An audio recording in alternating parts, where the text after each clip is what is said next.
దేవుడు నమ్మదగినవాడు. 1 కొరింథీయులకు రాసిన పత్రిక 1:9. God is faithful. మనుషుడు అపనమ్మకస్తుడు.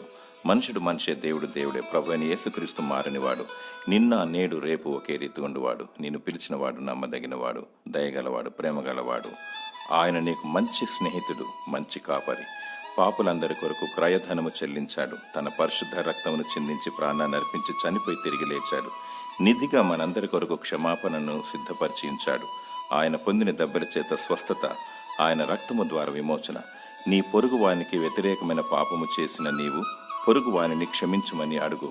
మరియు ప్రభు అయిన యేసుక్రీస్తును పాపము క్షమించుమని, తన శిలువ రక్తములో నీ పాపము కడిగి వేయమని పశ్చాత్తాపముతో ప్రాధేయపడినప్పుడు దేవుడు నిన్ను క్షమించి రక్షిస్తాడు. ఆయన నమ్మదగినవాడు. దేవుని స్తుతించు. దేవుడు నిత్య జీవమును నీకు దయచేయునుగాక. ఆమేన్.